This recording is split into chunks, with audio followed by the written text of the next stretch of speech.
ചൂട് ചായക്കൊപ്പം കഴിക്കാനേ നല്ല മുരിഞ്ഞ നാടൻ പരിപ്പ് വട ആയാലോ. വലിയ ബുദ്ധിമുട്ടൊന്നുമില്ലാതെ എളുപ്പത്തിൽ ഉണ്ടാക്കാം. ഈ ചായക്കടയിലൊക്കെ കിട്ടുന്ന പരിപ്പ് വടയുടെ അതേ രുചിയാണേ.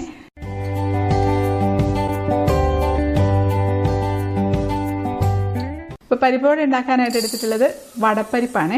ഇത് ഗ്രീൻ പീസിൻ്റെ പരിപ്പാണ്. എല്ലാ സൂപ്പർ മാർക്കറ്റിലും വാങ്ങിക്കാനായിട്ട് കിട്ടും. വടപ്പരിപ്പ് എന്ന് ചോദിച്ചാൽ മതി. ഇതെന്ന് പറയുന്നത് നമ്മുടെ സാധാരണ സാമ്പാർ പരിപ്പാണ്, തുവരപ്പരിപ്പ്. ഇത് ചെറുതായിരിക്കും. വടപ്പരിപ്പ് എന്ന് പറയുന്നത് കുറച്ചും കൂടെ വലുപ്പം ഉണ്ടാവും, കുറച്ചും കൂടെ ഒരു കളറൊക്കെ ഉണ്ടാവും.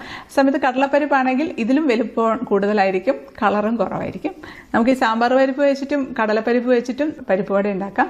പക്ഷേ കൂടുതൽ ടേസ്റ്റ് നല്ല നാടൻ ടേസ്റ്റിൽ കിട്ടണമെന്നുണ്ടെങ്കിൽ വടപ്പരിപ്പ് തന്നെ ഉപയോഗിക്കണേ. 1 കപ്പ് വടപ്പരിപ്പാണ് എടുത്തിട്ടുള്ളത്. അതിലേക്ക് വെള്ളം ഒഴിച്ച് നന്നായിട്ട് ഒരു 2-3 പ്രാവശ്യം കഴുകിയെടുത്ത് നിറച്ചും വെള്ളം ഒഴിച്ച് 2